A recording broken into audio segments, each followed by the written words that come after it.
Boa noite, mais uma live aqui da Democratizando e hoje com um tema super interessante que está em andamento aí na mídia, nas investigações, que é o Cinti na Prática. Faz o leilão do arroz importado, não faz o leilão, importa o arroz, não importa o arroz, e ficou essa questão.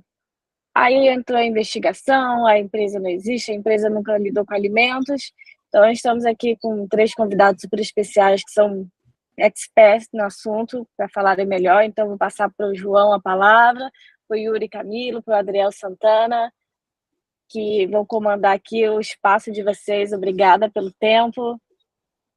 Com vocês. Boa noite a todos, um prazer enorme aqui participar desse encontro digital online mais uma vez. É uma honra estar aqui nessa sala e gerar esse registro aqui, compartilhar conhecimentos. Sou João Bonvitino, sou advogado, atuo com investigações há um pouco mais de 17 anos. Tenho um escritório também de advocacia voltado para a prática de investigação, mas meu papel hoje aqui é mediar uma conversa aí tão rica, tão importante, a respeito de um tema tão interessante e multidisciplinar, né? Então, a gente tem aqui 2 grandes nomes, especialistas em investigação em inteligência. O Adriel é advogado e não é tão comum advogados se especializarem no ramo de inteligência, então desenvolveu uma prática profissional bastante consistente aí nos últimos anos, voltada para inteligência, para investigação, para essas doutrinas, muito estudioso. Vai apresentar hoje o caso aqui, e como principal comentarista a gente tem o Yuri, que é também um grande investigador, atua há muitos anos já com investigações, foi investigador da área pública, é investigador da área privada, então tem uma visão 360 graus aqui que ele vai trazer para colaborar com o nosso debate. E aí eu gostaria, então, de passar a palavra ao Yuri para que ele se apresente, em seguida para o Adriel, que vai liderar aqui a apresentação do tema do dia. Meu último comentário é para que todos pudéssemos observar com interesse como é que a gente une, então, investigação ou inteligência, ou os dois, com cidadania, que eu acho que no final do dia é o nosso tema aqui, não é? Então, com esse comentário de abertura, eu passo a palavra ao Yuri. Obrigado a todos, obrigado, Camila. Ô, João, obrigado pelas palavras. Pessoal, boa noite a todos, quem está nos acompanhando agora ao vivo e as pessoas que também vão nos assistir depois. Sou Yuri Camilo, sou da Protivit, da ICTS Protivit, já estou lá há mais ou menos, aproximadamente 5 anos. Tenho uma experiência aí, como o João comentou, né, metade da minha carreira no setor público, fui investigador de polícia, e praticamente a outra metade, já somando aí quase 19 anos, como investigador, atuando na área de compliance, investigações corporativas, no setor privado ou no setor corporativo. Esse tema é bem legal, estou bem animado aqui para trocar uma ideia com vocês, e é isso. Rapidamente aqui para a gente entrar no tema, porque está bem bacana os assuntos. Boa noite, pessoal. Agradeço aí o público que está nos assistindo, seja ao vivo ou depois. Agradeço aí também pela abertura, João, o convite aqui da democratização da pessoa da Camila Diniz. Eu agradeci o convite, especialmente porque foi um tema de repercussão nacional que aconteceu recentemente, e entendo que acabou surgindo uma oportunidade de trazer para um trabalho de um tema que eu gosto muito, e aí, me apresentando, normalmente, eu, como o João disse, eu sou advogado, sempre foi meu sonho de criança ser advogado, e acabou que a vida voltou à investigação no meu rumo profissional, do qual eu venho me dedicando nos últimos 7 anos, basicamente. Fiz essa migração da parte jurídica para a parte de investigações corporativas, e uma das especialidades de qual a gente vai explorar hoje aqui é justamente o que acabou se tornando a minha maior especialidade, que é a inteligência de fontes abertas, ou seja, o uso de obtenção de dados públicos, informações disponíveis publicamente, legalmente, para a obtenção de uma finalidade investigativa. Então, eu agradeço bastante o convite. Oi, desculpa, Camila.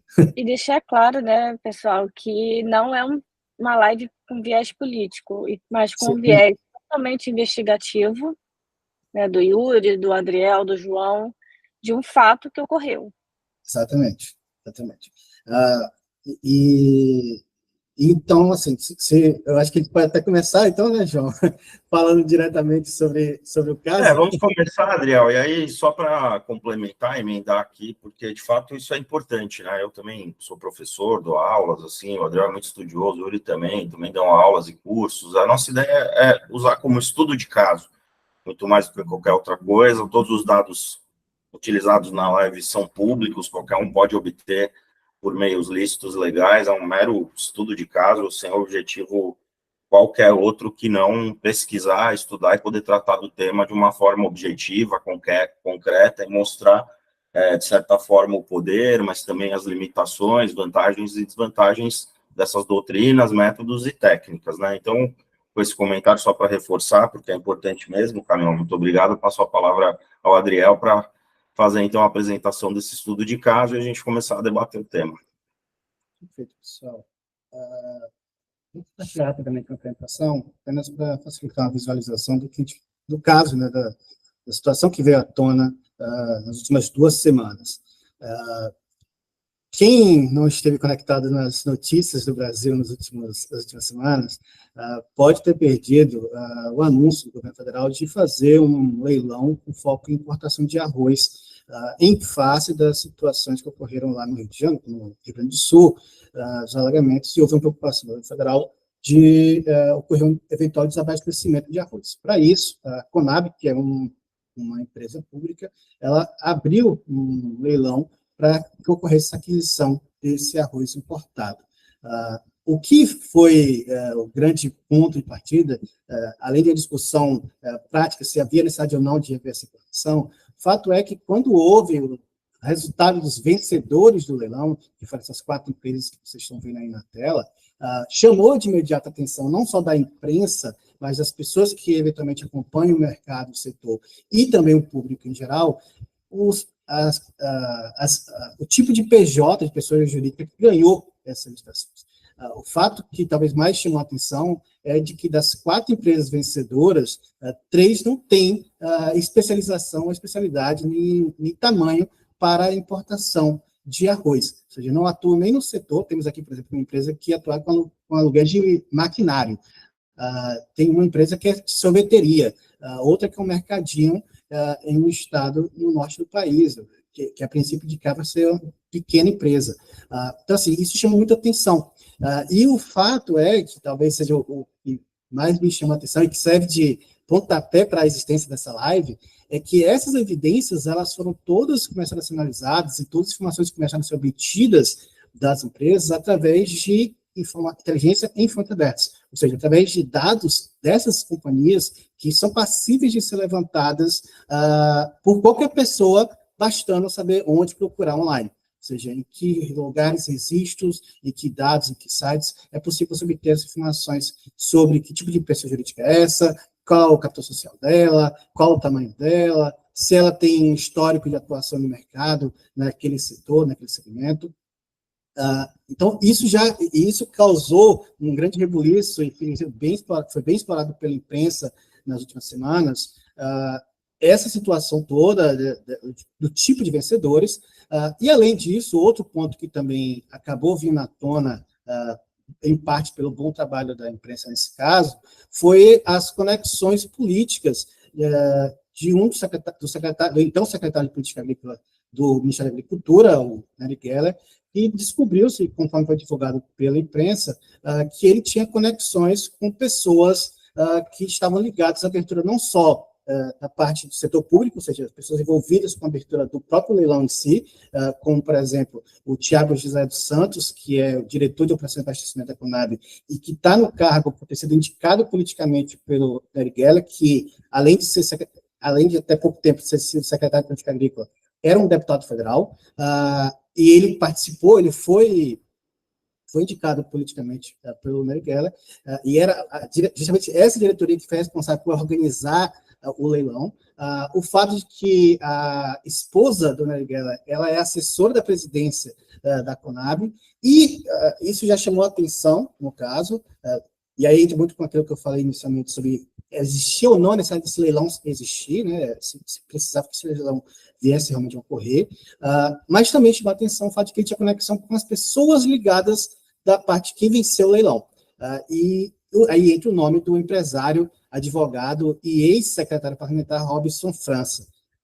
Robson, que foi secretário parlamentar, ele atuou no gabinete do Nery Geller quando ele era deputado, e que ele é presidente e sócio de 2 empresas que atuaram como corretoras de 3 das 4 companhias que venceram o leilão. Aquelas, justamente 3 companhias que, dentre as 3 companhias, dentre as 4 companhias, 3 que venceram esse leilão, tinham como corretor, ou seja, como representante no leilão, ou seja, foram que estavam representando essas empresas no leilão, fazendo as ofertas, e ganharam dinheiro com isso, obviamente, ao ganhar esses leilões, representaram. E aí começou a sinalizar uma existência de potencial conflito de interesse, que levou, obviamente, à consequência da demissão do Nery Geller.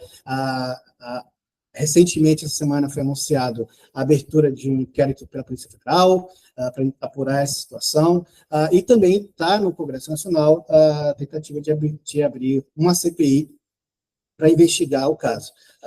Um dos pontos que a imprensa levantou, e a gente vai esclarecer também para a gente falar um pouco mais da teoria e prática de tarifas abertas, é que o Tiago José dos Santos, então, diretor de operações, ele tem um vínculo já antigo com o Robson França, o empresário. Inclusive, tem posts em redes sociais juntos, no Instagram, em que um se chama outro de amigo, enfim, vários posts nesse sentido. Depois disso, os dois acabaram até fechando seus perfis no Instagram. Então, assim, havia ali um potencial de interesse rolando nessa operação. E aí, onde é que eu entrei nessa história e acabei sendo convidado pela Democratizando aqui e acabou tendo essa ideia dessa live. Logo no início, no primeiro final de semana, quando surgiu a situação, aí começou a surgir as notícias, informações sobre as empresas, eu, como um especialista nessa parte de obtenção de dados e informações de uma investigação através de fontes abertas, resolvi apurar a maior vencedora do leilão, a Wesley Souza, ou seu nome fantasia, Queijos Minas, e ao identificar, fui fazer pesquisas dessa empresa, uma empresa que chamou muita atenção, não só da imprensa, mas me chamou a atenção por ser a principal vencedora do leilão, que mais comprou lotes para aquisição desse arroz importado, porque ao fazer as pesquisas a qual eu estou acostumado de obtenção de dados de uma PJ e de pessoas físicas, comecei a detectar alguns sinais que indicavam que a empresa fazia parte de um grupo econômico oculto. O que seria um grupo econômico oculto? Aquele que não existe necessariamente uma confusão, que existe claramente os mesmos sócios, mas que existem vários indicativos de que uma pessoa externa, na verdade, é um sócio oculto daquela empresa. E, através disso, eu comecei a obter informações, seja por meio do processo judicial, que foi bem amplamente divulgado na imprensa, de que a empresa teria sofrido já uma ação penal, a Wesley, no caso, né? Sofreu uma ação penal por fraude de licitação, e isso me chama a atenção, porque ao analisar o processo, e como advogado, o João sabe bem disso, a gente consigo ter acesso a basicamente qualquer processo de justiça, e por princípio também processos de justiça são públicos. Eu fui olhar e ler os documentos do processo e vi lá que tinha uma procuração com amplos poderes para uma pessoa que era completamente, a princípio, estranha, que era um tal de Luciano Brasil. Ele tinha poder de movimentar contas, de vender patrimônio, e supostamente no depoimento que ele deu para a polícia, nesse caso lá, em 2018, ele mencionou que era um mero gerente, que ajudava, que era quase um faz-tudo na empresa. Mas ele tinha poderes basicamente de um sócio, na prática. E isso, a partir daí, me levou para esse cara. E aí eu comecei a pesquisar e identifiquei e criei outras 2 empresas, que, por acaso, ao pesquisar processos dessa empresa, achei vários processos trabalhistas que funcionários dessas empresas alegavam que, na verdade, trabalhavam para elas e para a Wesley Souza, então isso também reforçava, juntava documentos, comprovantes, vários nesses processos. Ao pesquisar na junta comercial do Amapá, identifiquei que as empresas dessas pessoas, elas tinham o mesmo contador, um pequeno contador que atua também na Amapá, isso não era um grande contador, então, assim, coincidência, não, era um pequeno contador individual. Ele era responsável pela contabilidade das mesmas empresas. E talvez o ponto mais peculiar que surgiu, que foi o fato de que, na junta comercial, as pessoas aqui envolvidas, elas alegam morar na mesma residência. Isso aí, para mim, foi quase assim, opa, Ao me deparar com tudo isso, novamente, num final de semana, eu resolvi transformar num arquivo, publiquei isso no LinkedIn, felizmente aí chamou a atenção das pessoas, e serviu de pontapé para a ilustração de capacidades que existe de você, através de pesquisas online, através de pesquisas em fontes abertas, explorar melhor e obter informações que possam ajudar numa investigação, a entender melhor quem é uma pessoa, entender melhor seja uma pessoa jurídica, entender melhor os gamos de possibilidades numa investigação, seja a fins jornalísticos ou num fim criminal, como agora se tornou com a abertura desse inquérito para a Polícia Federal. Adriel, obrigado. Excelente exposição do estudo de caso. Excelente, né? Deu para entender como é que a informação pública, simplesmente reorganizada, traz toda uma outra visão e outros cenários. Então, aproveitando essa sua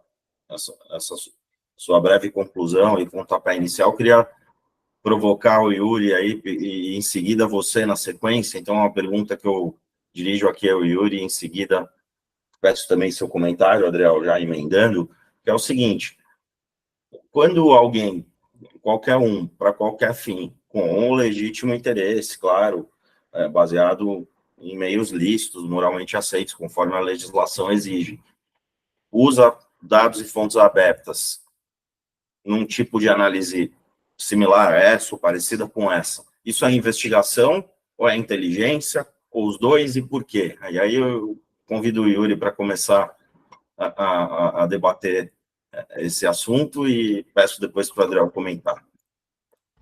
Legal. João, esse ponto que você traz é muito legal, por quê? Porque você falou de investigação e falou de inteligência, né? Eu já percebi aqui, até pelo histórico de vocês, vocês são estudiosos e amantes aí da questão de investigação e inteligência, assim como eu e como outros colegas que estão aqui nos acompanhando na live, né? E o ponto interessante aqui da gente tentar desvendar, né, ou separar um pouco essa questão, né, de investigação e de inteligência. E eu queria começar até com um ponto que a gente vai tocar bastante aqui durante esse nosso bate-papo, que é a questão de inteligência. Inteligência, ela tem muito, no meu entendimento e pelo que o pouco conhecimento que eu tenho da área, inteligência, ela tem a ver muito com a questão preventiva, ou seja, é algo que todos nós podemos nos prevenir de algum tipo de situação, seja na vida pessoal ou na vida profissional. Com relação à investigação, ela tem um caráter muito mais reativo, ou seja, é algo que já aconteceu no passado, ou um passado um pouco mais distante, ou um passado recente, como esse caso que o Adriel está trazendo aqui, e aí necessita de elementos, né, ou de artifícios para a gente traçar um denominador comum, uma linha de raciocínio para a gente chegar ali naquela resolução daquela situação que estamos tratando. Mas essas duas atividades, elas têm intrínseca relação. Por quê? Né? Porque você usa a inteligência, ou até os ramos da inteligência, que a gente pode aprofundar um pouquinho mais daqui a pouco sobre isso, você usa isso para fazer investigação, né? Você usa ramos da inteligência, como, por exemplo, a OSINT, né, que eu vou deixar até que o Adriel traga mais esse ponto, especialista nisso, mas você usa a OSINT para fazer investigação. A OSINT, de certa forma, ela é o uso da inteligência com fontes abertas, né? Tem outros ramos também, mas essas duas atividades, apesar de ela, né, doutrinariamente, talvez, em termos de literatura, ela terem conceitos diferentes, mas na prática, uma acaba auxiliando, de certa forma, a outra, né? Por exemplo, como essa atividade que o Adriel fez, né? A coleta de informações de pessoas físicas e pessoas jurídicas, a gente pode até chamar isso de inteligência investigativa, né? A gente pode chamar dessa forma, porque, na verdade, foi isso que o Adriel fez, né? Ele usou ali esses dois elementos, digamos assim, para construir ali uma base de evidência, como ele trouxe aqui agora, que pode ser até evidência para uma investigação futura, né, dessa situação, que a gente já sabe que tem órgãos públicos investigando esse tipo de situação. Então, só para fechar esse meu ponto, a parte de inteligência, ela, na maioria das vezes, ela não tem, assim, um escopo pré-definido, como, por exemplo, quando a gente faz uma investigação, que tem um objetivo pré-definido, que tem um escopo, que você monta ali uma equipe pré-definida para aquele tipo de situação, que tem um tempo, porque muitas das vezes, seja no setor público, que a gente está tratando, talvez, um inquérito policial, ou no setor corporativo, que a gente está com uma demanda ali para entregar, tem um escopo pré-definido, tem uma entrega, tem um tempo ali, e isso vai ter uma tomada de decisão lá na frente. Então, isso é uma investigação, mas essa investigação ela pode ter os artifícios utilizados pelas áreas de inteligência, seja do setor público, né, inteligência policial, ou a inteligência corporativa, usando, por exemplo, a OSINT. Né? Então, só para dar um pouquinho de pimenta nesse bate-papo aqui, João, é isso que eu penso sobre essa provocação que você fez. Não, perfeito, Yuri, muito obrigado. Adriel, você poderia emendar e já também trazer um pouco aí dos conceitos, explorar as diferenças entre as inteligências, você que aí, além de advogado, tem essa especialização também tão rara, por favor. Perfeito. Eu concordo com os pontos levantados pelo Yuri, e assim, uma das coisas que eu tinha quando eu dava treinamento dessa parte de inteligências era justamente permitir que as pessoas entendessem que diferente de quem nunca tinha tido contato antes com um tema, que no meu caso era a regra dos funcionários com que eu trabalhava, era justamente abrir a mente deles de possibilidades de, olha, quando a gente está falando de inteligência, a gente está falando de conceitos teóricos que vão permitir que você obtenha dados e informações para resolver um problema ou para tomar uma decisão. Ou seja, você você quer tomar uma decisão específica, que pode ser qualquer tipo de situação na sua vida, geralmente pode ser no caso de com quem eu quero me relacionar. Todo mundo aqui já viu uma história de uma amiga que, eventualmente, antes de sair com um fulano ou ciclano que conheceu no Tinder, deu uma pesquisada naquela pessoa, jogou o nome no Google, olhou um Jus Brasil da vida. Por quê? Porque você quer ver se aquela pessoa tem alguma coisa muito escancarada associada àquela pessoa, um crime, uma notícia muito negativa, as redes sociais da pessoa, todo mundo tem aquela... apesar de hoje ser crime, né, pessoal? Cuidado, stalker é crime. Todo mundo já deu uma olhadinha na rede social de outra pessoa para ver o dia que a pessoa já fez, o que ela costuma frequentar, os gostos, etc. E tal. E aí, até respondendo a sua pergunta, né, João, dos limites da coisa. O que é que diferencia um stalker do que, por exemplo, eu fiz aqui nesse caso? Você tem aí... a finalidade ela é muito importante nesse caso. O que é que você está objetivando alcançar ao levantar informações de uma pessoa jurídica ou uma pessoa física?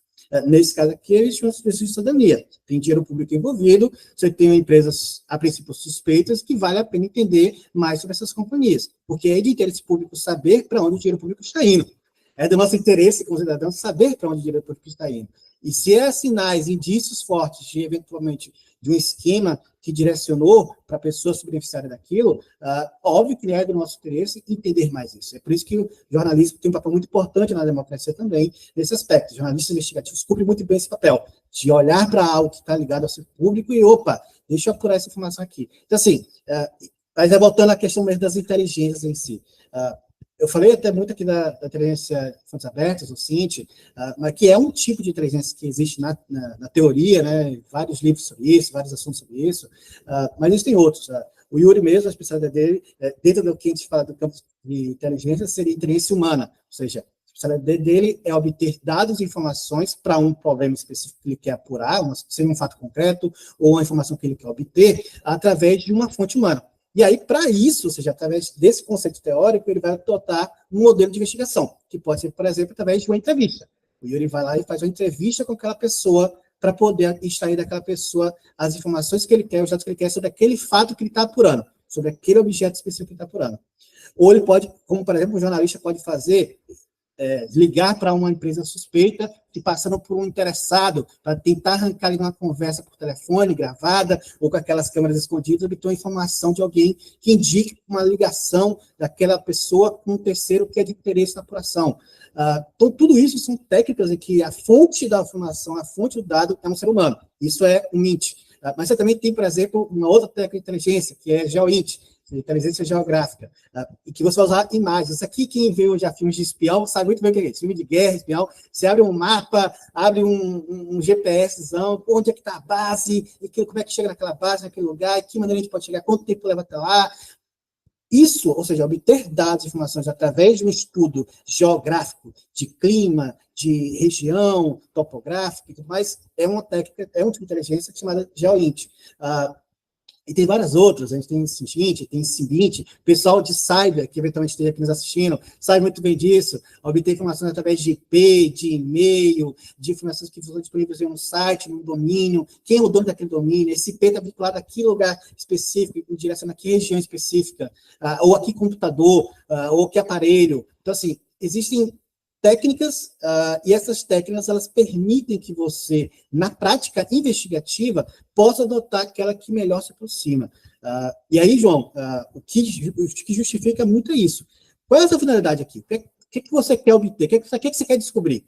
O stalker, obviamente, é um crime porque você está utilizando parte dessas inteligências e parte dessas técnicas para um fim que é ilícito, que é se aproximar indevidamente de alguém, abusar do direito de privacidade da pessoa. Então, a finalidade, ela determina muito nesse aspecto se as técnicas e formas de investigação que você está utilizando, elas estão sendo utilizadas para um fim ilícito. Muitos criminosos, todo mundo aqui talvez já tenha ouvido falar da expressão engenharia social, que é o que muitos criminosos fazem. Ou seja, tentar entrar em contato com um terceiro para, através de uma conversa, obter informações que essa pessoa geralmente não daria. Então, se fingir que é do banco, por exemplo, liga para você, pede para confirmar um dado bancário, alguma coisa assim. Porque isso aí é inteligência humana, o MIT. Ou seja, é uma inteligência que, a princípio, não é crime. Eu estou fazendo uma técnica que é ligar para alguém e passando para um terceiro para tentar obter informação, mas a minha finalidade é criminosa. Eu quero obter que chegue aquela pessoa uma senha de cartão, algum dado específico que eu vou usar para cometer crime contra a pessoa. Então, assim, a finalidade ela vai ditar muito a legalidade ou não de toda a inteligência e a investigação aplicada. Beleza. Não, perfeito. João, você me permite só complementar Claro. um ponto que o Adriel trouxe também, que é uma outra fonte também que a gente utiliza muito nas investigações corporativas, que é o que é chamado também de TechInt, né, que são as fontes técnicas, né, digamos assim.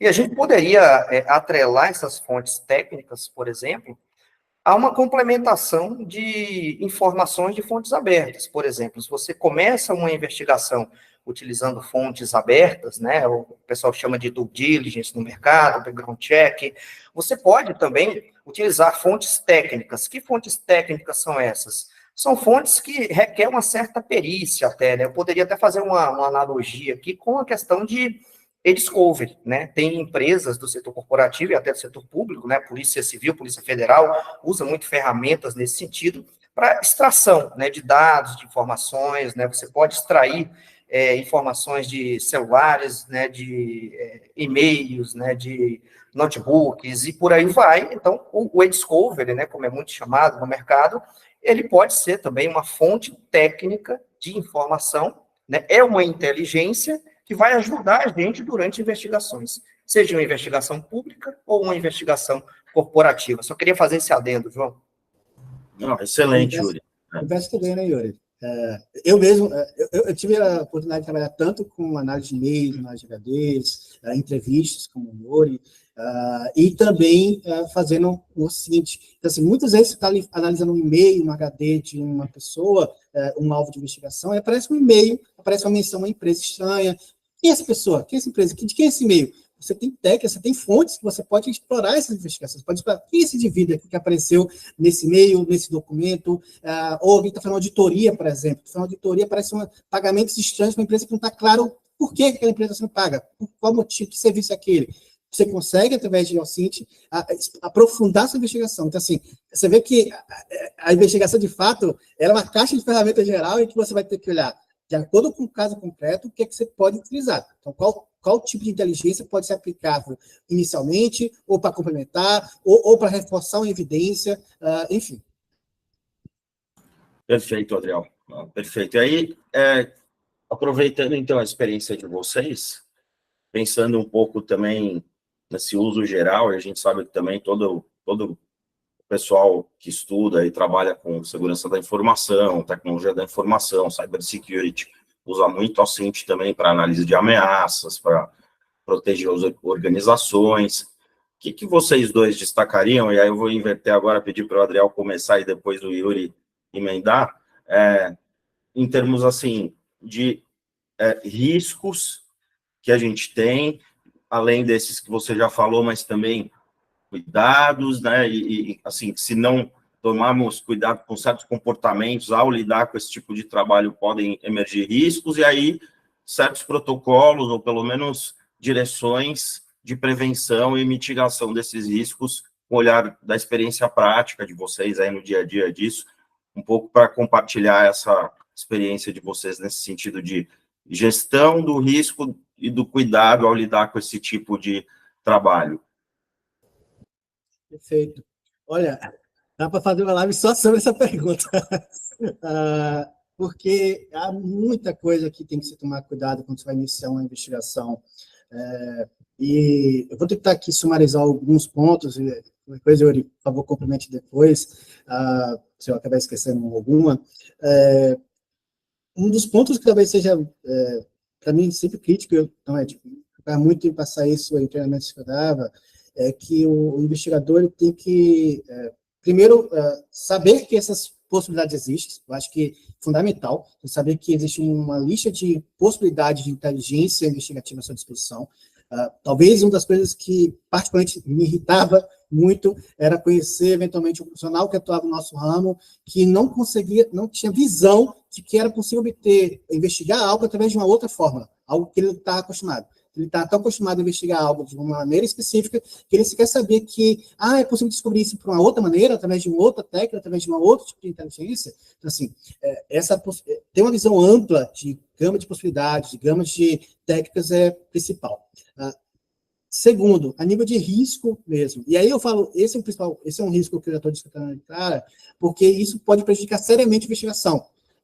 Primeiro, a qualidade da investigação. Se você acha que só existe uma forma de obter um dado, você está se limitando, você está quase limitando a investigação com a mão amarrada. Então, assim, você está se impedindo de utilizar outras técnicas, outros meios para obter mais dados que podem ser até mais úteis, eventualmente, dependendo do contexto, do caso concreto, para descobrir uma informação, para descobrir um dado, e permitir, assim, que a pessoa que vai receber aquela informação, aquele dado, estruturado, bem desenhado, num relatório, possa tomar uma decisão. Seja no inquérito policial, pode ser emprestável, por exemplo, na hora que chega no MP. O MP pode olhar aquilo lá, o Ministério Público, pode olhar o inquérito policial, pô, você não provou nada aqui, você utilizou um monte de coisa, mas não conseguiu provar nada por caso, não tem como abrir uma denúncia contra essa pessoa, uma denúncia criminal baseada nesse inquérito. Ou numa investigação comparativa, um cliente chega para você com uma denúncia que ele recebeu no canal, ou numa situação que ele quer investigar previamente ou reativamente uma pessoa, um terceiro, e aí você utiliza uma técnica que, para aquele caso, não era suficiente ou que era ineficiente para obter aqueles dados que vão dar a ele uma certeza, uma convicção para uma tomada de decisão estratégica ou rotineira na vida dele. E até para tentar... vou deixar isso para depois, acho que pode ser outra pergunta, de aplicações práticas. Quem pode utilizar essas técnicas? Aqui é outro mundo que a gente pode falar, mas focando mais nos riscos. Então, assim, essa parte de conhecimento eu acho que é fundamental. A segunda parte primeiro, a questão de legalidade é fundamental. Você tem que tomar medidas legais cabíveis. Então, assim, toda investigação, inteligência, ela tem que estar sempre coberta de uma vazão legal que vai dar a você o subsídio de segurança para investigar. E aí a finalidade entra muito nesse aspecto, mas, obviamente, respeitar. Uma das coisas que mais me perguntavam nesses últimos anos, isso não viola a LGPD? Isso não viola, às vezes, o Marco Civil? Não. Existe, a lei, ela estabelece muito claramente em que situações você pode ou não coletar informação, uma informação privada, de que maneira, em que situações você pode obter dados e usar dados para fins particulares. Então, você usar um dado privado que está de uma pessoa para um fim particular.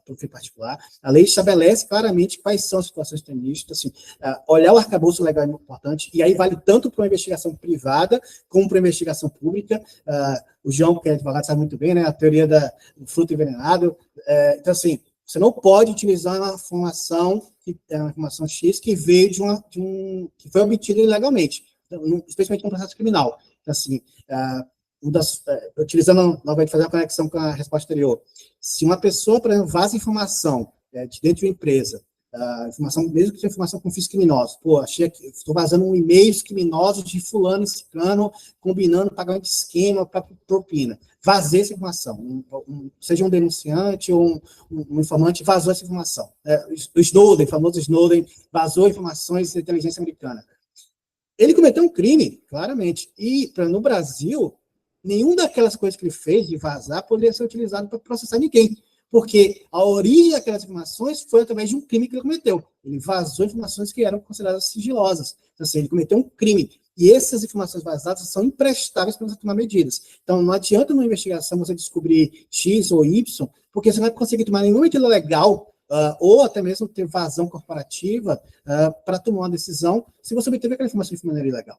Então, gravações de formas irregulares, monitoramentos de celular de forma irregular, enfim, técnicas de invadir o computador de uma pessoa, extrair um dado de lá, para você, vou invadir o computador, curar um hacker para invadir o computador para provar X ou Y. Desculpa, na hora que você chegar no judiciário, vai, não pode, porque a maneira que você teve aquilo ali é ilegal. Além, então, da parte técnica, da parte da legalidade, outro risco que eu, pelo menos, sempre tive uma preocupação forte é preconceito. O investigador, às vezes, também pode carregar muitos preconceitos para a investigação, em que você, na verdade, já parto do princípio de que aquilo que eu estou apurando, já tem uma imagem, uma hipótese na minha cabeça, e eu vou investigar apenas para confirmar aquela hipótese. Você não se abre para as possibilidades de que, talvez, ao final de uma investigação, você vai provar, na verdade, que aquele fato nunca aconteceu. Aquele fato que está apurando, que aquelas pessoas que estão sendo alvos de uma denúncia, seja uma denúncia formal, seja uma denúncia na polícia, uma denúncia corporativa, né, no canal de denúncias, na verdade, nunca cometeu aquela infração, aquela irregularidade, esse problema que ela foi acusada. Então, assim, o investigador tem que ter muito cuidado também nesse aspecto. Yuri, por favor, você tem vontade de comentar. Perfeito. Até pegando esse gancho, Adriel, que você trouxe da questão dos preconceitos aí, eu estava assistindo um vídeo essa semana, tá? Falando sobre aquela visão de túnel, né, do investigador, né? E ela casa muito bem com o que o Adriel trouxe agora por último, né, do investigador, e que o Adriel falou também no início da fala dele, né, do investigador ou da área de compliance, ela olhar, né, de certa forma, a investigação com um olhar mais 360, porque isso pode até resultar em situações preventivas para a empresa, né? Eu costumo dizer sempre, quando eu estou falando sobre investigação, que a investigação, e aqui falando dos dois setores, tá? Pública e corporativa, elas não são o fim de nada, elas são o início de uma nova fase, de uma fase preventiva. Se a gente está falando do setor público, pode ser o início, talvez, da criação de uma lei específica, né, da criação de um gabinete específico para tratar qualquer situação de vulnerabilidades. Falando do setor corporativo, pode ser o início ali da criação de um programa de compliance dentro da empresa, pode ser o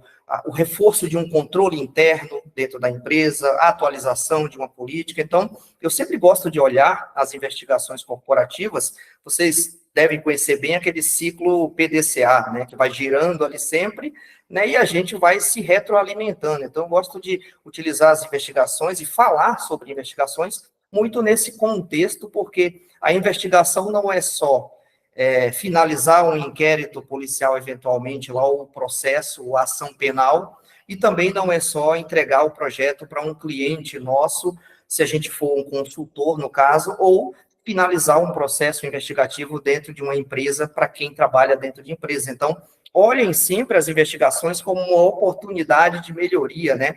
E isso vocês, pessoal, até quem é de empresa, acaba, de certa forma, desmistificando um pouquinho como que as pessoas, os colaboradores, os funcionários, veem a área de compliance e principalmente as investigações, porque as investigações sempre é aquela, né? Olha, a área de compliance está aí, tem alguém do compliance dentro de alguma área, o pessoal já fica ali com aquela, né, ouvido atento, né? Já muda um pouco o comportamento, até porque já tem aquele tipo de sensação, né? Olha, o compliance está aqui, ou o pessoal da auditoria está aqui, é porque deu algum BO, aconteceu alguma coisa, né? Então, eles não olham, né, a investigação ou a auditoria como algo que pode ser bom até para eles mesmos que estão ali dentro daquele processo, né? Então, quando eu estou dentro de empresas, aplicando ali uma questão de o Mint, por exemplo, um questionário, né, para levantar informações, por exemplo, eu sempre coloco isso para as pessoas com as quais eu estou conversando ali. Eu sempre digo assim, olha,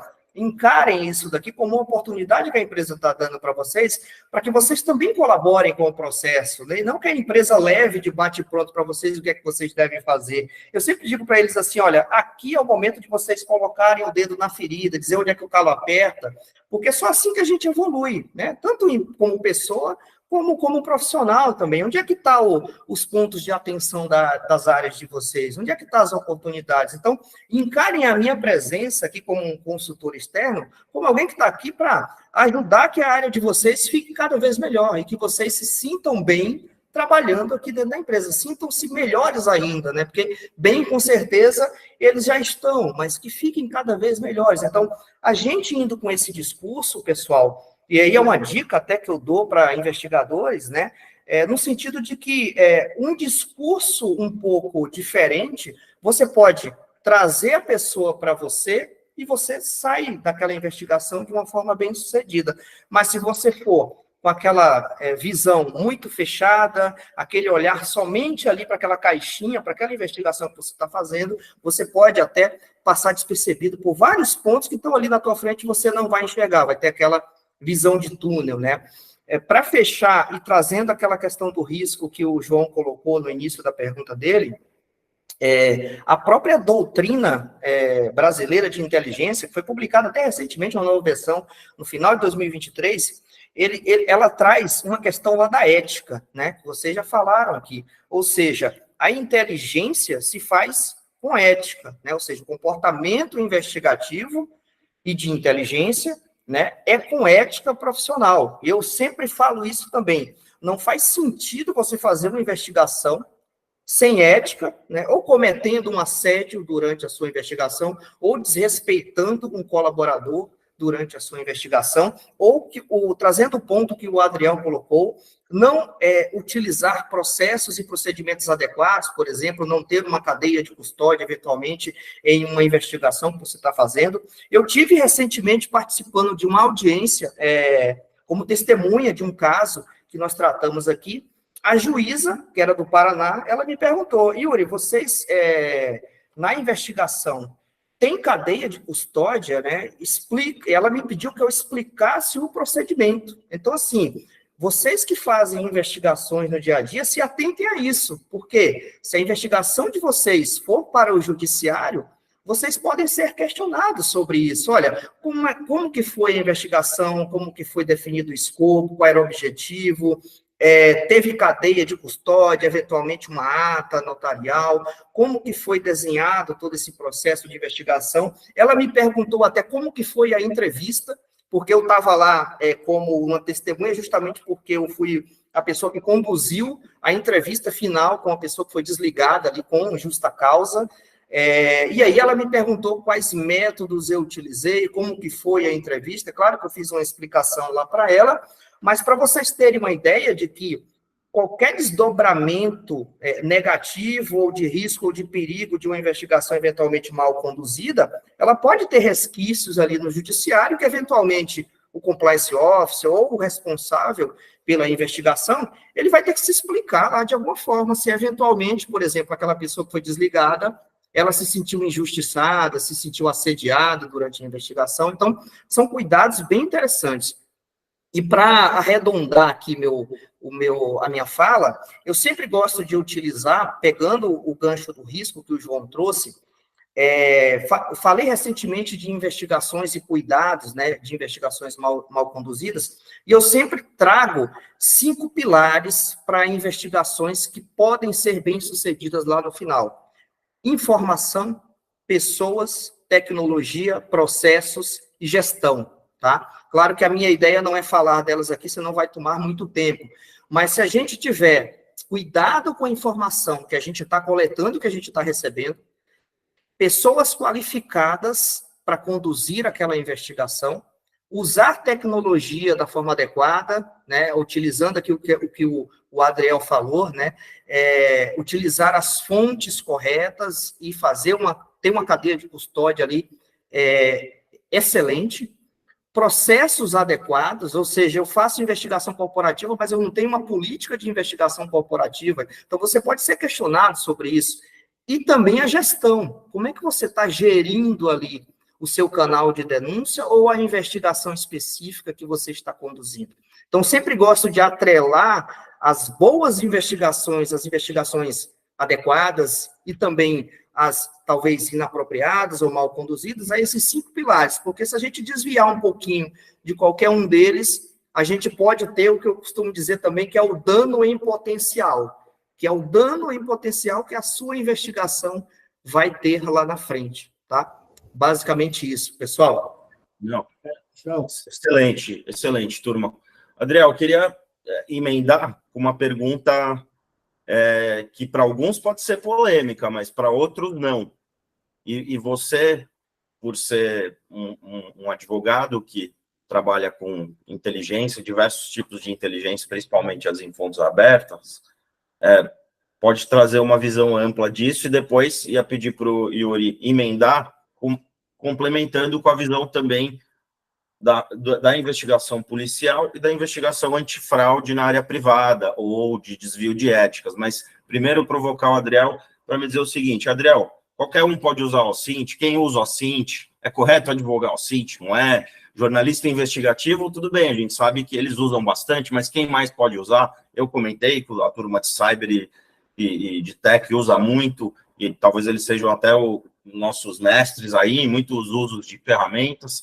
E se nessa provocação, se eu puder também trazer pelo menos um comentário sobre alguma experiência de caso interessante que você possa emendar, seria excelente. E Yuri vai ter mais tempo para pensar também num caso aí que você possa trazer, então, essa visão diferente. Quem mais pode usar, como pode usar, porque às vezes quem não conhece tanto o tema pode ter, não exatamente preconceito, mas, será que sim, será que não? Tem uso para processo judicial, tem uso para litígio, tem uso para tomada de decisão dentro da empresa, simples e somente, ou não?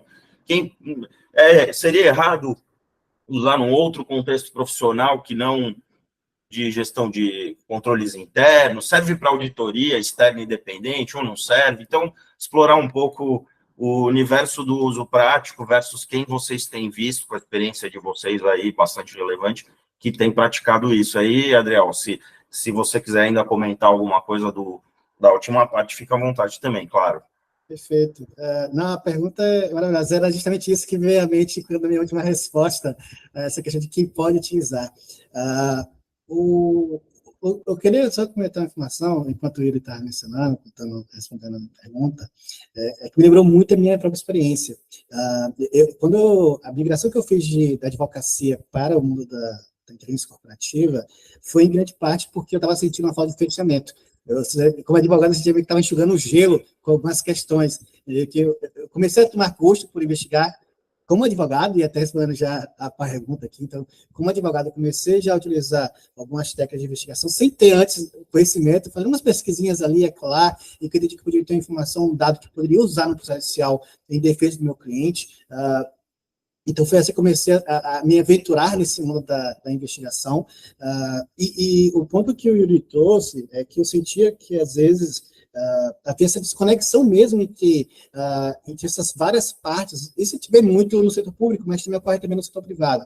Essa desconexão entre setores responsáveis por certas atitudes, por certos tipos de tarefas. Em que você não vê uma visão global daquela tarefa como uma parte de algo maior.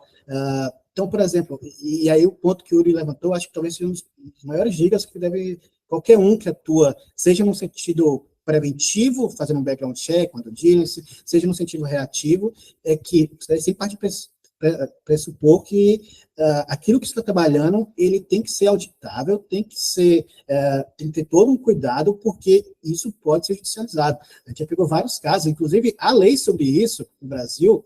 Por exemplo, no caso de um background check, que é uma modalidade de OSINT, que você claramente não pode fazer background check em alguns casos, de algumas pessoas, de alguns sentidos, e até mesmo delimitar a que tipo de informação pode ser pesquisada, que tipo de informação pode ser averiguada. Então, a gente já viu, teve muitos casos no Brasil, nos últimos anos, de, por exemplo, pessoas que mentiram no currículo. Talvez um caso mais clássico. Então, alguém de RH pode utilizar de OSINT para obter informação de validade. Então, mandar um e-mail para uma faculdade, para confirmar se a pessoa de fato estuda naquela instituição. Então, alguém de RH pode utilizar. Eu, como advogado, posso utilizar para obter informações e dados, desde que não consiga ter uma cadeia de custódia, mostrar de onde aquela informação veio, essa informação é rastreável, essa informação é obtida de forma legal, qualquer um teria acesso à informação. E até bom deixar claro, quando a gente fala de inteligência em fontes abertas, esse aberto aqui não quer dizer necessariamente gratuito, tá? Aberto é no sentido de que legalmente qualquer um pode obter essa informação. Isso já deixa muito claro. Então, assim, se eu preciso pagar para ter a informação, para um cartório, preciso pagar para ter uma certidão, uma procuração que está registrada lá. Isso não deixou de ser aberto, ainda é aberto, porque legalmente eu posso obter aquele dado. O legal aqui está ligado a quem tem o direito de ter acesso àquela informação, seja porque eu faço parte de uma organização, então só quem é daquela organização pode ter aquela informação, ou porque eu tenho uma certa credencial que me autoriza a ter acesso àquele tipo de dado. O policial, por exemplo, tem acesso a algumas bases policiais, lá, bases externas de registro de ocorrência, que só eles, que são policiais, têm direito a poder acessar aquela base. Então, assim, é nesse sentido que o aberto quer dizer. Quem legalmente pode obter aquele dado. Não quer dizer se é gratuito ou se é pago, mas apenas se eu legalmente, como cidadão, posso obter aquela informação. No sentido amplo, né? Então, assim, alguém do RH pode utilizar, sim, se utilizar. Um advogado deve se utilizar, porque mais do que saber qual lei é aplicável a um caso, qual jurisprudência pode ser aplicada a um caso, fatos importam, e fatos podem ser elucidados através de evidências que você vai coletar. Pode coletar documentalmente, através de registros públicos, você pode coletar em redes sociais.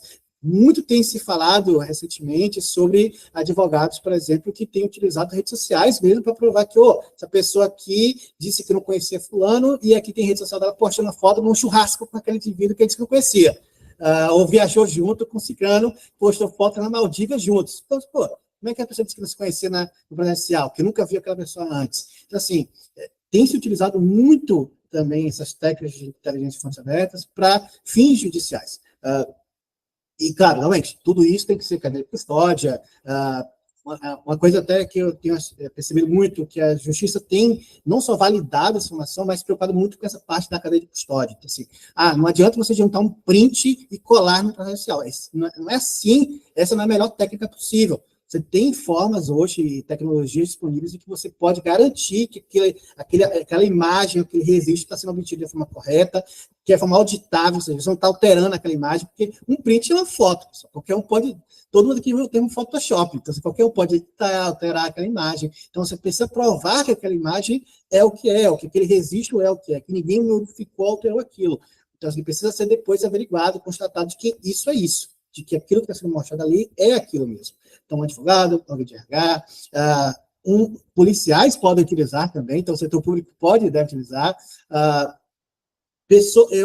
Uma aplicação até que eu vi até uma série, eu achei sensacional quando eu assisti isso, não sei se todos conhecem a série Billions, de um bilionário que atua no setor de mercado, e ele é muito azucrinado por um procurador que acha que ele utiliza métodos ilegais, e ainda está no momento, em um dos episódios, eles mencionam uma técnica de GeoInt aplicada ao mercado financeiro, que foi o quê? Eles analisaram imagens de uma fábrica, várias imagens de satélite, em que a pessoa rastreou várias imagens sequenciais de períodos distintos e rastreou quantos veículos entravam e saíam por período, para determinar se aquela fábrica estava tendo movimentação ou não.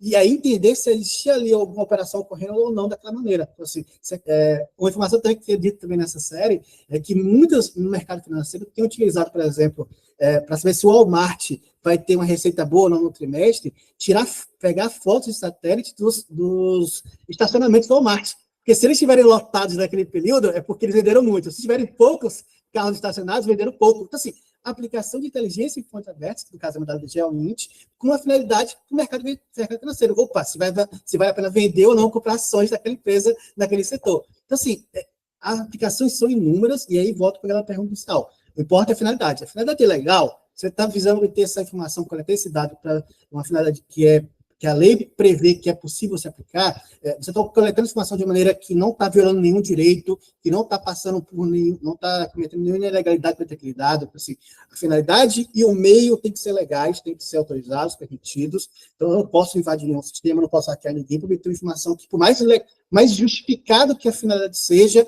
eu não posso cometer um crime para comprovar algo, para obter um dado. Então, assim, essas são algumas oportunidades, alguns caminhos que existem, né, para quem está atuando com isso. E, claro, os jornalistas, o caso aqui mesmo, boa parte das informações que veio atuando foi por causa de jornalistas. Jornalistas utilizam informações que estão em registros públicos, em redes sociais, informações que estão disponíveis em processos sociais, para você sinalizar ali uma informação que pode ser útil para o público, de, olha, é o dinheiro público envolvido, é pessoas de interesse público envolvidas, ou alguém que ocupa cargo público. Então, assim, é importante para o público saber o que está acontecendo. É importante saber que existe um conflito de interesse entre fulano e ciclano que está operando esse dinheiro público aqui.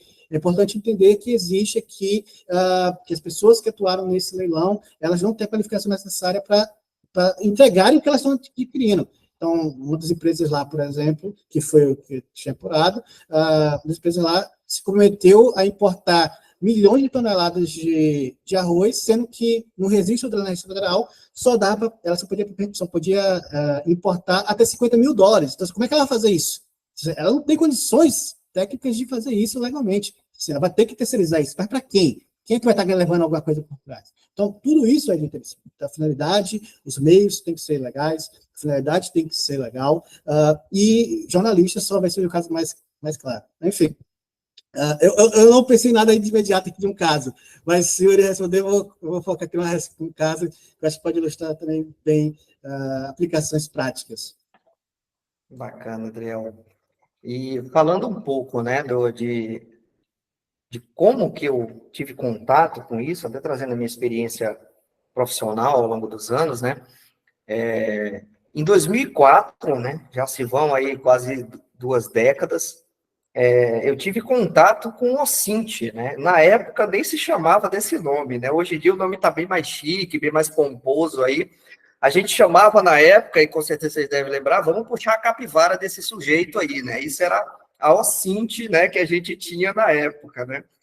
Mas brincadeiras à parte, pessoal, o que eu acho, né, que, no meu entendimento, várias áreas, e aí eu posso falar de auditoria, de compliance, de controle interno, de RH, qualquer área, ela pode utilizar OSINT, pode utilizar qualquer fonte de inteligência, fontes abertas, né, como o próprio Adriel colocou, ela pode ser aberta, pública e paga, né? Tem muitas nesse sentido, que dá para se fazer uma coleta, né, digamos assim, de informações, para utilizar em prol, por exemplo, da empresa, ou em prol, por exemplo, de uma investigação pública, para lastrear um inquérito policial, para substanciar ali um pedido de busca e apreensão na residência de algum investigado. Mesmo fato também para um pedido de prisão, de interceptação telefônica. Então, OSINTs, né, e, digamos assim, utilização de inteligência investigativa aqui, falando de entrevista e de fontes abertas, elas podem ser utilizadas por várias áreas, né. Eu me recordo de um caso aqui, enquanto o Adriel traz pensa no caso dele, eu me lembrei quando ele estava falando de uma situação. Eu tratei uns quase 5 anos atrás, logo quando eu ingressei na Protivit, na ICTS. Era uma situação bem interessante, que ela tem uma similaridade muito particular com esse caso que o Adriel investigou aqui, que a gente está, de certa forma, debatendo em conjunto ele. Que era uma questão de um suposto cartel ou uma concorrência desleal, em concorrências também, em leilões, né? O que ocorria na época, né? Empresas, elas utilizavam aqueles sites de pregão e leilão eletrônico para fazer ofertas ali. Eu me recordo que na época era até uma questão de fornecimento de produtos de escritório, né? E aí, quando uma das pessoas, né, dos entes ali que estavam se sentindo prejudicados, um dos CNPJs, eles nos procuraram e falaram, olha, eu acho, né, a partir de uma investigação prévia que ele mesmo fez, ele usou o Google, então ele fez um OSINT ali no Google, trouxe algumas informações preliminares para a gente, ele falou, olha, eu acredito que existe aqui pelo menos um grupo econômico, tem um conluio aqui, alguma coisa nesse sentido, que essas empresas, elas estão participando, concorrendo comigo desse pregão eletrônico, e pelo menos uma delas ganha toda vez que eu vou lá concorrer com elas. Então, quando a gente foi observar, eram 5 ou 6 empresas, pelo que eu me recordo, todas no mesmo endereço, tá? Era de um grupo realmente familiar, eu vi que o pai era dono de um, o filho era dono do outro CNPJ, a filha era dona do outro, a ex-mulher era dona de outro, então era um grupo familiar ali, concorrendo em leilão, e o que eles faziam naquelas modalidades, né? Às vezes, ele tinha aquela questão de tirar a proposta, né? Ou seja, eles entravam em 5, davam a proposta e 3 saíam para que um deles ganhasse. Tinha a questão de subcontratação também, ou seja, um ganhava e contratava o outro, que é o irmão, né? Tinha também uma outra modalidade lá, que agora eu não me recordo, mas assim, eles se utilizavam desse artifício para, de certa forma, né, fazer uma concorrência desleal ali com as outras pessoas que participavam do certame. E isso tudo, pessoal, estava público, estava lá no site da CGU. Eu entrei lá no portal da transparência, peguei todas as listas lá do pessoal que participava daqueles leilões eletrônicos e estava lá, todas as empresas bonitinho, eu fiz uma rede de relacionamento lá, então ficou interessante visualmente, até do jeito que o Adriel apresentou aqui no início desse bate-papo para a gente, e o próprio cliente nosso, ele chegou a fazer isso inicialmente. É claro que ele não tinha, assim, uma certa experiência, porque a experiência dele era comercial, ele vendia móveis, né? E ele falou, olha, eu montei um breve dossiê aqui, não sei se está certo, mas aqui é um fio para que vocês possam puxar. E o nosso relatório, ele subsidiou uma ação administrativa, né, e até, eventualmente, criminal, por parte do cliente, né, para aqueles outros concorrentes lá que estavam, de certa forma, ganhando, né, os pregões, os leilões ali eletrônicos de forma não ética, né? Então, a gente subsidiou um relatório bem interessante para ele, e ele, a partir dali, né, acionou um escritório de advocacia para que pudesse auxiliá-lo nessa segunda etapa dessa investigação, por exemplo. Então, eu me lembrei desse case, é um case bem interessante que o próprio cliente foi lá, deu um Google, já trouxe algumas informações, colocou no Word ali e falou, ó, tá aqui, ó, eu fiz isso aqui, agora é com vocês têm as ferramentas, vocês sabem para onde que podem ir, vocês têm ali a expertise, e foi isso que nós fizemos. E para fechar esse ponto, o que eu queria trazer aqui também, né? Eu acredito, no meu entendimento aqui, o próprio João já foi do setor público, né? E o que eu acho aqui, pessoal? Muitas das vezes, o que eu noto é uma falta de sinergia também entre o setor público e o setor corporativo, sabe? Tá certo, em algum momento é para preservar ali uma coleta de inteligência, preservar o conhecimento que cada área, que cada instituição tem. Sim, ok, perfeito, faz parte, faz sentido, né? Mas eu também acho que muitas investigações corporativas desembocam ali no setor público e vice-versa. E eu vejo que, de certa forma, a sinergia e a cooperação mútua entre áreas, entre instituições, aí ela avançou, né? Eu saí do setor público há quase 10 anos, né? Ela avançou de lá para cá, mas eu acho que ainda falta um caminho ali a ser seguido bem interessante, até com questões de palestras, encontros, né?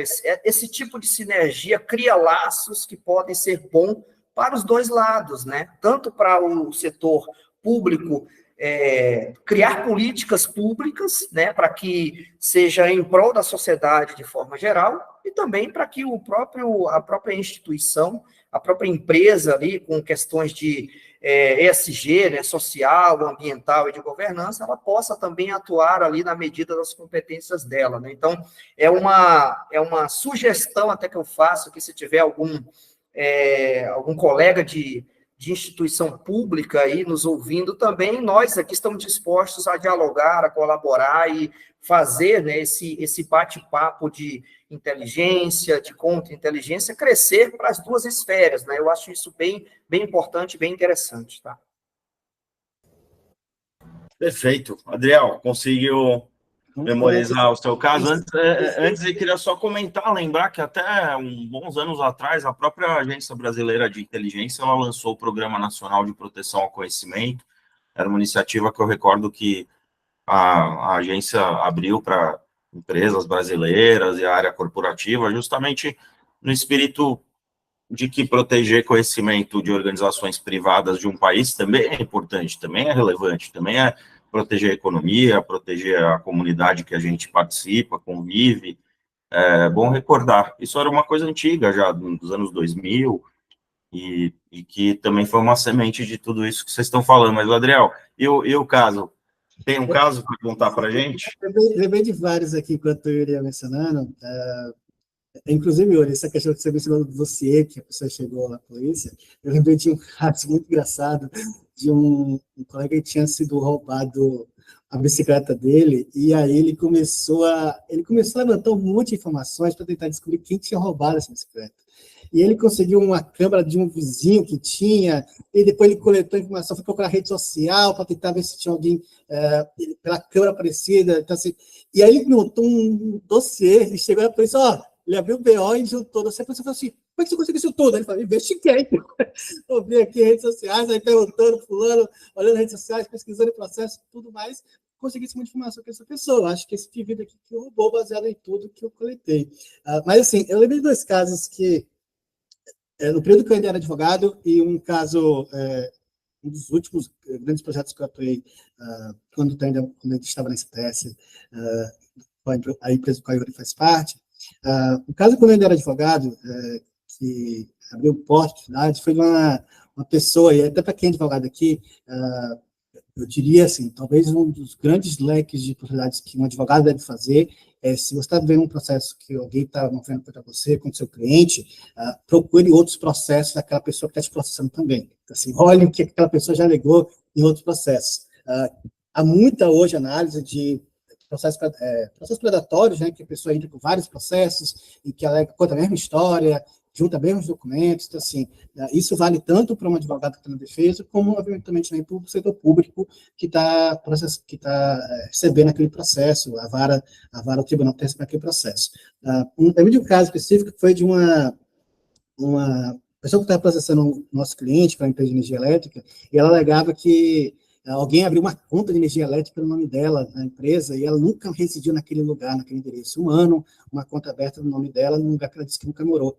E aí, quando eu li aquela história, narrativa, uma das primeiras coisas que eu fiz, a empresa me mandou os documentos, as informações do local, do imóvel, que supostamente foi aberto no nome dela, que eram basicamente prints de tela dos sistemas internos dele, que juridicamente não ajudavam em nada. E uma das coisas que eu fiz foi investigar aquela pessoa, ver se ela tinha outros processos. Das coisas mais simples que eu fiz. E ao olhar processos dela, achei um processo oficial, dois, na verdade, um que era antes do período que ela abriu a conta naquele lugar, e um durante o período que ela supostamente alguém teria aberto uma conta para ela naquele lugar. E ao olhar esses processos, ela informava o endereço do qual ela disse que nunca residiu naqueles dois processos. Inclusive, nos autos do processo judicial, de um deles, ela juntou a declaração de imposto de renda dela e que ela declarou para a Receita Federal que ela residia naquele endereço, que ela disse que nunca morou lá. Então, assim, a própria pessoa estava se desmentindo. Eu peguei a cópia dos autos daquele processo, juntei no livro, aqui, no processo X e Y, ela disse que morava lá, juntou até comprovantes aqui, declarou para a Receita que ela residia naquele lugar. Então, assim, algo simples, prático, que qualquer um pode usar. Mas outro caso, que esse foi mais recente, mais desafiador, e foi um caso com centenas de pessoas, que foi a situação de uma companhia, uma grande companhia multinacional, em que eles estavam com uma situação em que diversos inquéritos policiais abertos em um estado, que pessoas estavam fraudando os produtos deles, e o que o cliente veio até nós? Ele falou, olha, eu estou com 4 inquéritos policiais aqui, organização criminosa, em cidades diferentes, que estavam fazendo com o meu produto. E foram inquéritos que surgiram nos últimos meses. E eu queria saber se as pessoas têm conexão, se esses casos em cidades diferentes, falsificando o produto, são todos conectados ou não. Ou seja, para poder ter uma defesa conjunta. achou-se um monte de pessoas diferentes em várias cidades estavam cometendo o mesmo crime, né? Então, eu queria saber se tem conexão entre as pessoas. E esse foi um caso bem desafiador, eu liderei esse projeto junto com o meu time, porque acabou envolvendo centenas de pessoas, e aí envolveu muita fonte aberta nesse caso, muita fonte aberta, no sentido de que a gente precisou muito explorar conexões entre os indivíduos, então, conexões em redes sociais, conexões societárias, conexões familiares entre os indivíduos, conexões cadastrais, então, pessoas que indicavam que moravam na mesma residência, pessoas até mesmo que de vínculos, então, assim, tem uma pessoa X no inquérito na cidade tal, e uma pessoa Y no outro inquérito na outra cidade, que são realizadas pelo mesmo advogado. Por quê? Esse advogado é super famoso desse estado, mas duas pessoas tão diferentes em duas cidades diferentes. Então, assim, essas várias evidências que a gente foi coletando foi tão interessante que eu não posso entrar em muitos detalhes aqui, mas a gente não só conseguiu conectar todos esses inquéritos, mas conectou as pessoas desse inquérito com outros 2 casos em estados diferentes. Então, assim, situações que aconteceram em anos anteriores, pessoas em outros lugares, teve um caso de uma afronta que eu vi que você sofreu em 2020 e tanto, no estado tal, que tinha pessoa tal, que a gente identificou que ela tem ligação com esse cara aqui nesse caso também, tá? Então, assim, e teve outro caso em outro estado que também tem ligação com esses 2 outros casos aqui. Então, assim, a gente expandiu prioridades que essa investigação nossa foi devolvida à polícia e os delegados desses 4 inquéritos puderam atuar juntos, agora coordenados, para poder tomar medidas adicionais. Quebra de sigilo bancário, quebra de sigilo fiscal, dessas pessoas e de outras pessoas que a gente começou a ampliar. Um ponto que foi até curioso, infelizmente eu percebo que isso tem muito crescido no Brasil, é a abertura de empresas de fachada, por exemplo. Nesse processo, nesse caso, essa demanda que a gente recebeu, a gente conseguiu mapear mais de 150 PJs que foram abertas sequencialmente em vários estados, empresas totalmente fachadas, que compartilhavam os mesmos endereços, mesmos telefones, os mesmos contadores. Quem constava como sócio dessa empresa eram beneficiários de programas sociais, pessoas que eram donas de pessoas Bolsa Família, recebiam programas sociais. Então, assim, alguém estava usando os dados dessas pessoas para abrir empresas em estados diferentes. Então, tinha cadastro federal que dizia que o telefone era abriu uma empresa em Goiás e o telefone era do Rio de Janeiro, o cadastro federal. O endereço era um endereço que não dava em lugar nenhum. Então, assim, a gente conseguiu mapear várias empresas que estavam sendo usadas para lavagem de dinheiro desse pessoal, conectou casos anteriores, tudo por meio de fontes abertas, sem precisar quebrar sigilo de ninguém, sem precisar invadir sistema nenhum, apenas através de informações que a gente coletou em redes sociais, mídias, processos sociais, processos administrativos, órgãos regulatórios, informações em cartórios, e através dessas evidências todas, corroborou, devolvemos para a polícia, né, Yuri, que a gente estava falando aqui, então, assim, devolvemos essa investigação privada para a polícia saber, agora eu sei para onde explorar mais, assim, quais caminhos a polícia, no caso, a polícia tem possibilidade de fazer tomar medidas adicionais que nós, como privados, não podemos, mas eles sabem direção para onde ir, para onde caminhar. E eu concordo perfeitamente com o que o Yuri levantou. Acho que existe uma necessidade maior de intersecção de aprendizagem técnica. Infelizmente, acaba acontecendo muitos eventos e que acaba sendo muito papo, às vezes, teórico, um pouco de ego, e pouca troca, de fato, de conhecimento e informação. Talvez por uma preocupação de que, se a pessoa souber como faz isso, a pessoa vai me contratar. Não, pessoal, não é assim que as coisas funcionam. Não é porque alguém sabe, estou entregando ouro, não estou entregando ouro. Sua experiência é sua experiência. Alguém saber que, por exemplo, é possível pesquisar informação em uma fonte X ou Y, não quer dizer que qualquer um vai conseguir explorar da melhor forma adequada aquela fonte. Explorar, às vezes, uma informação que aparece naquela fonte ali e conectar com esse novo dado, eu consigo ir em uma outra fonte que eu conheço que vai me dar mais dados ainda. Então, assim, até essa cadeia de pesquisas de exploração, isso tem a ver com mais experiência. Então, assim, dar alguém uma caixa de ferramentas, eu brinco que é quase como dar um pincel, uma tinta para alguém e falar assim, agora qualquer um consegue pintar para Analisa. Não é assim que funciona. Então, assim, a experiência de quem está usando essas ferramentas é importante e eu acho que esse compartilhamento é produtivo, é vantajoso, seja de nós, do setor privado, com membros do Ministério Público, com membros dos tribunais de contas, com membros da polícia, que tem interesse em saber que, olha, você não precisa tirar a capivara acessando o seu sistema interno, você pode conseguir mais informações utilizando essa outra fonte que é pública, aberta, e que tem tanto valor, às vezes, do que essa fonte fechada que você tem.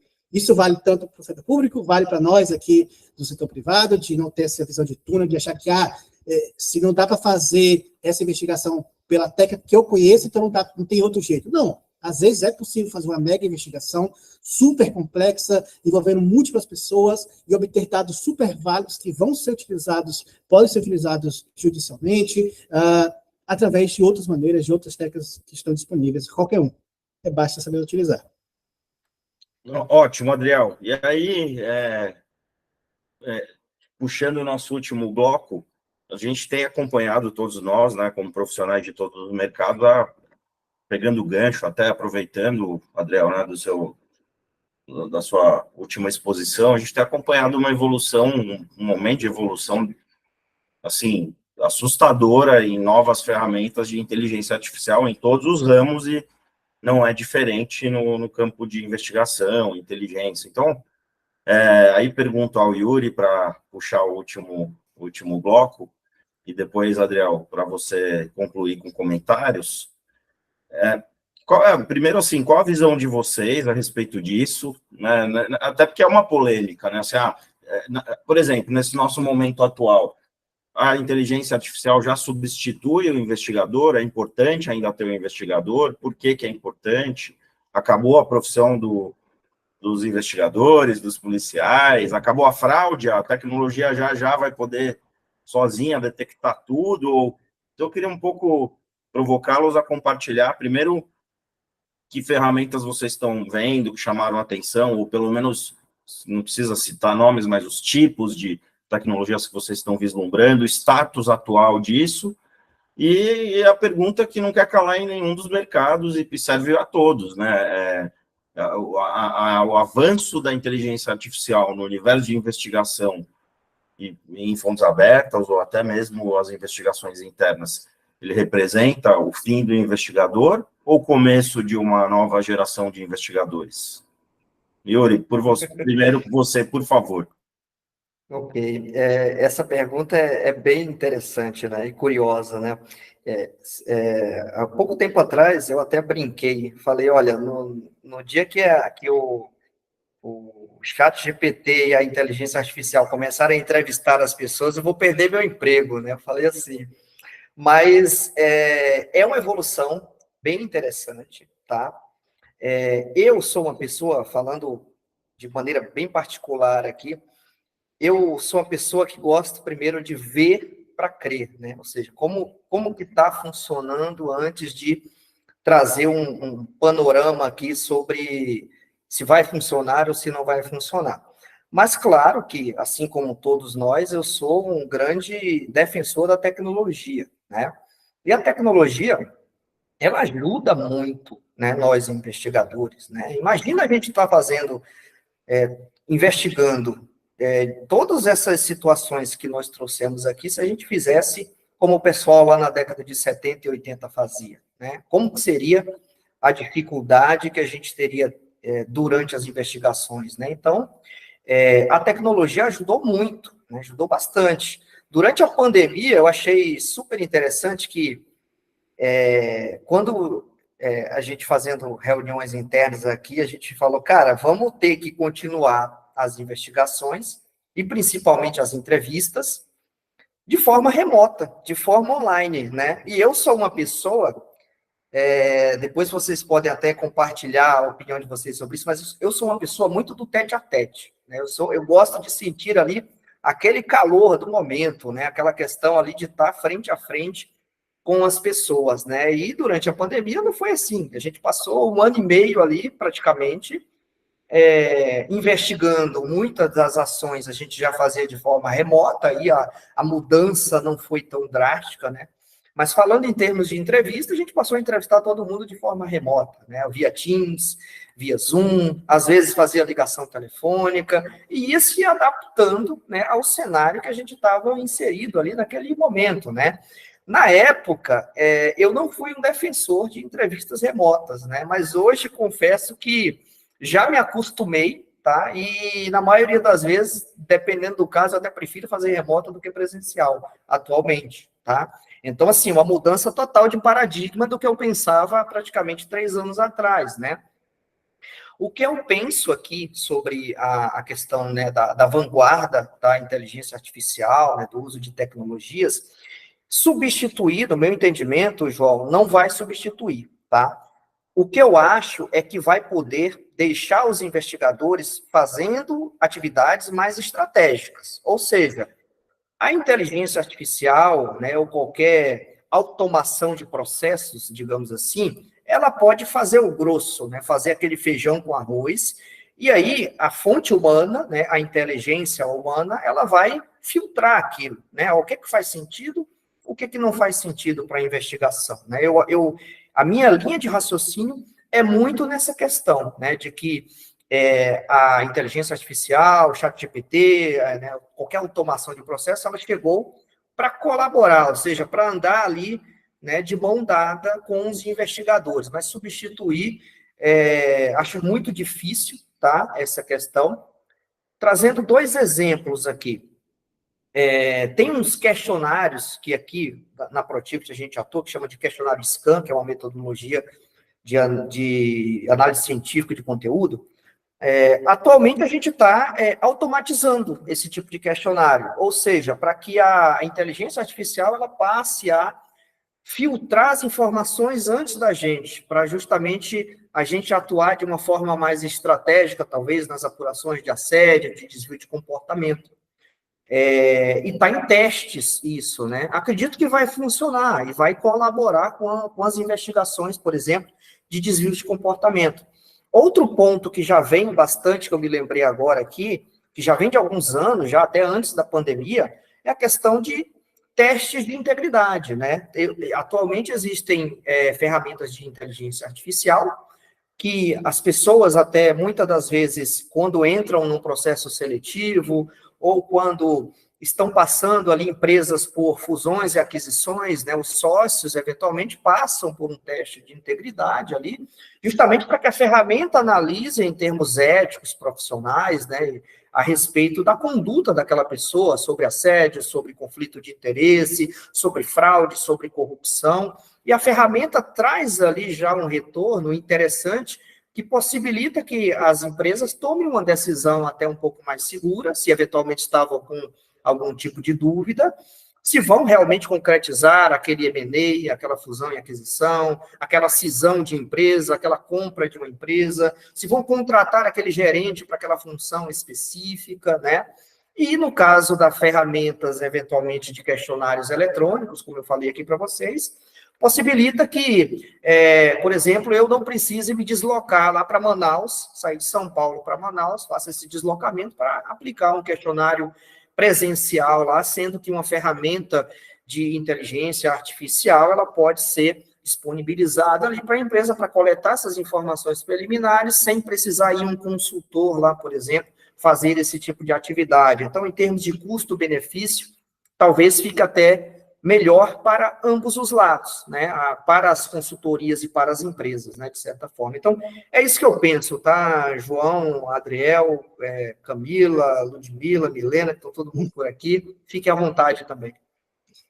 Excelente. Adriel, te passo a palavra para encerrar, né, a gente pretendia encerrar às 8h30, mas ficava à vontade também, quem mais, né, Camila, depois em seguida, depois da fala do Adriel também, se tiver comentários, perguntas, enfim, se tiver qualquer comentário, mas obrigado demais, Júlio. Acho que o caminho é esse, né? A gente encontrar o equilíbrio entre o uso da inteligência artificial e o futuro da investigação, lembrando que muito do que essas ferramentas fazem é mapear muito detalhadamente o passado para prever o futuro, e tem relação, portanto, direta com o nosso tema de OSINT. Não é isso, Adriel? E aí...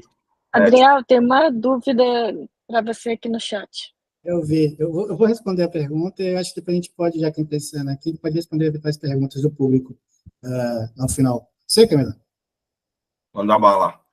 Tá, bom, sobre o uso da inteligência artificial, né? Se tem uma coisa que eu nunca fui, foi um ludista. Então, assim, não sou contra a tecnologia e acho que a tecnologia está aí para facilitar o nosso trabalho.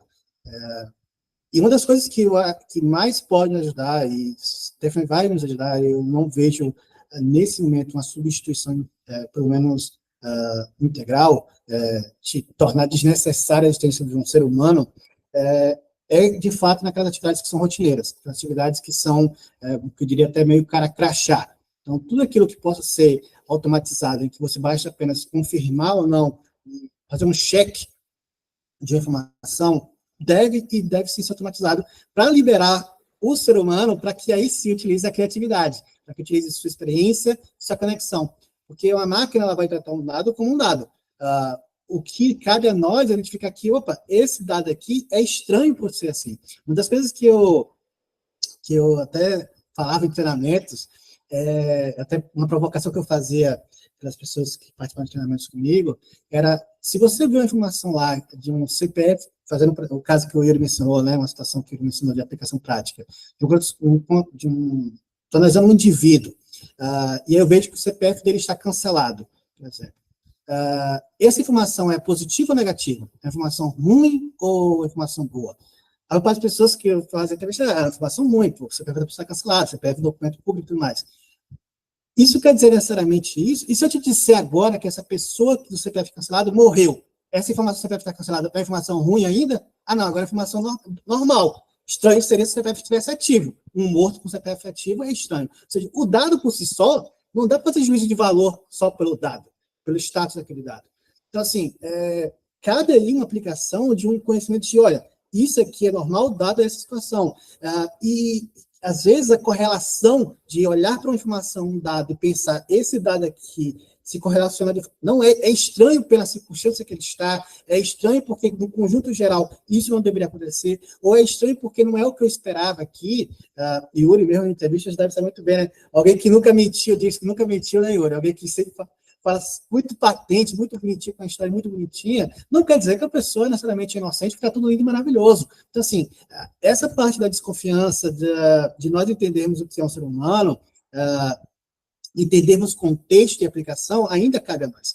E aí, para quem trabalha com isso, seja um auditor, seja um investigador, seja um jornalista, seja um advogado, é tratar como ferramenta. A ferramenta está lá disponível e é uma ferramenta que vai estar te auxiliando a chegar naquele objetivo que você deseja. Seja uma investigação, seja uma apuração de um fato, seja num processo de seleção de um indivíduo. Então, todo o maquinário, toda a tecnologia e a inteligência artificial é um passo importante nesse sentido, de ser, de fato, um assistente para a sua investigação. Uma das coisas que mais tomava tempo, por exemplo, quando você está fazendo uma análise em projetos que frequentemente atuava de levantamento patrimonial. Então, um cliente chegava conosco que queria investigar uma pessoa que estava devendo dinheiro a ele. E ele queria ver se essa pessoa tinha feito blindagem patrimonial, patrimonial.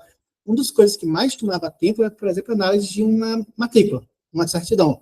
Então, assim, você tem que parar, tirar um tempo, ler o arquivo, às vezes uma certidão pode ter 10, 15, 20, já peguei certidões de 100 páginas, uma certidão de imóvel de 100 páginas, então, assim, capturar onde tem um trecho daquele documento que tem informação que para mim é ultra relevante, isso porque a gente já está no computador.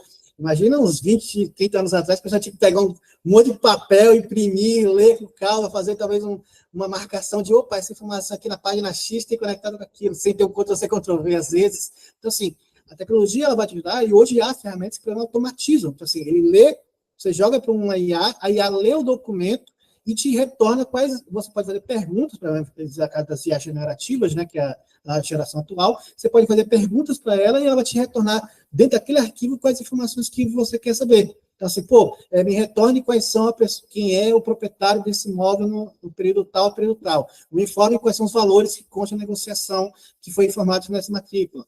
Ou na procuração, me diga, faça um resumo sucinto dos poderes que estão nessa procuração aqui gigantesca. Então, assim, análise documental, análise de cruzamento de dados, tudo isso vai estar disponível para que a gente possa agilizar, seja preventivamente. Então, por exemplo, a IA pode ajudar muito na parte preventiva de identificar situações de, olha, isso aqui está muito estranho. Uma aplicação que tem sido utilizada por bancos e também por empresas de market share, de e-commerce, é até a maneira que a pessoa, os hábitos de compra dos seus usuários. Então, assim, ele identificar, essa pessoa costuma comprar geralmente no final de semana. Então, de repente, alguém na conta daquele indivíduo começou a comprar ou adquirir coisas à noite, num período de madrugada, numa quarta-feira.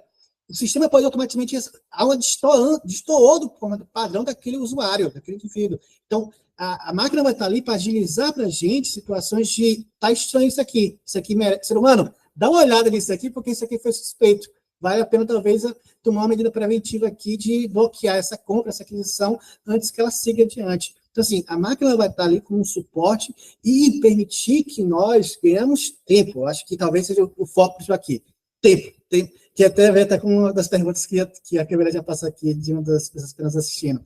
Tempo é sempre fundamental. E a gente vai estar sempre, seja uma investigação pública, seja seja um policial, seja um investigador privado, ele está sempre correndo contra o tempo.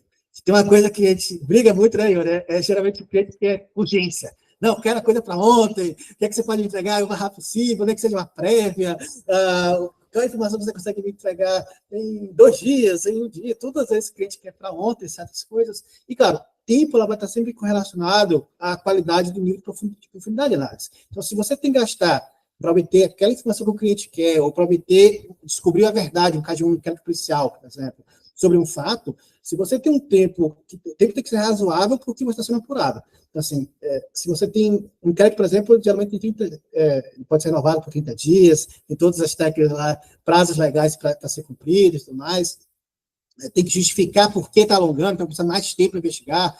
Então, assim, tudo isso tem que ocorrer de forma consonante de, olha, uma investigação pode ser ad eterno, mas ela também tem que atingir o objetivo dela. E aí entra o que o Igor falou no começo também, né? De a importância de você delimitar qual é o objetivo que você alcançar, quais os meios que estão disponíveis para alcançar esse objetivo, seja apuração de um fato, seja descobrir informações de uma pessoa X ou Y, e, claro, se esses meios eles se encaixam no fator tempo. Qual o tempo que eu tenho disponível para trabalhar nisso aqui? Qual o tempo que eu tenho disponível para apurar essa informação, para obter um dado que seja relevante, qualificado e que vai permitir à pessoa que vai receber esse relatório, vai receber essa informação dessa inteligência, dessa investigação, tomar uma decisão consciente e segura de que a base aqui para tomar decisão é segura, é confiável, dá para confiar e eu posso ter uma decisão completamente tranquila de problemas. Seja uma decisão positiva ou negativa em relação a um determinado fato, né? Seja para inocentar alguém ou não, seja para fechar um contrato com um terceiro ou não. Eu entendo que o tempo ele vai ter que ser negociado nesse aspecto, no caso nós que somos do setor privado. Assim, é entender, olha, qual o tempo que você tem disponível? O tempo disponível é esse. Então, beleza, nesse período que você está me dando, eu consigo te retornar isso, isso e isso. Se você me der mais X período, eu consigo trazer mais isso, isso e isso. Então, assim, deixando muito claro que você consegue entregar dentro das possibilidades globais de uma técnica de investigação da inteligência, isso que eu mostrei logo no começo aqui, foi algo que eu fiz no final de semana, no domingo. No domingo, eu levantei todas aquelas informações, uma tarde, estava sem nada para fazer, deixa eu apurar aqui. E eu consegui levantar aquele monte de informação, transformei num relatóriozinho bonitinho, organizei e publiquei depois. Mas, com mais tempo, você pode aprofundar muito mais coisas, pode trazer muito mais informações. Eu lembro de um caso até de um cliente que ele estava num processo de arbitragem, ele chegou numa terça-feira para a gente e falou, olha, eu estou em arbitragem que começa na sexta-feira e eu preciso mostrar que o meu sócio, que eu estou brigando com ele, na verdade, ele é sócio oculto de uma outra empresa e ele está roubando dados nossos para as outra empresa. Eu falei, pô, você tem 4 dias para levantar a informação. A audiência dele de manhã, na sexta-feira de manhã, ele chegou na terça-feira à tarde. Então, como é que levanta a informação? Assim, pô, não dá para fazer uma coleta, não dá para fazer uma entrevista, seria impossível, né, Yuri, desses caras? É o outro lado, como é que vamos ter entrevista dessa pessoa? Fazer uma coleta de dados dessa pessoa, não dá tempo, não dá para mandar alguém lá, talvez, para copiar o notebook da pessoa, talvez analisar os e-mails dela. Felizmente, a gente conseguiu achar evidência nesse caso utilizando a CIT. Como é que eu descobriu a sócio oculta utilizando a CIT? Descobriu utilizando a CIT. De que maneira? O cliente suspeitava de uma empresa específica, só que não tinha nada que indicasse publicamente que aquela empresa era, de fato, tinha ligação com o pesquisado. Como é que a gente descobriu isso? Ao analisar processos judiciais trabalhistas daquela empresa, tinha um processo trabalhista de uma gerente financeira que processou a empresa e ela juntou documentos internos da empresa e constava, inclusive, pagamentos, e na lista de pagamentos de funcionários estava lá uma linha sócio e constava o nome da pessoa. Opa! Documento interno em um processo judicial, que teoricamente não teria acesso, mas no processo judicial, se alguém tornou público aquela informação, e a gente conseguiu a evidência interna daquela empresa. Olha, a empresa mesmo, no processo judicial, demonstrou lá que tem documentação dizendo que sim, esse sócio que eles estão brigando está lá recebendo dinheiro de um terceiro concorrente deles. A gente conseguiu essa evidência, conseguiu no tempo hábil do cliente apurar informação que para ele foi útil no processo de arbitragem dele. Então, assim, tudo isso está lá. E aí, eu posso já emendar aqui com a pergunta, Camila? Eu acho que eu já respondi, na verdade, né? Que era justamente sobre tempo, a pergunta que foi feita.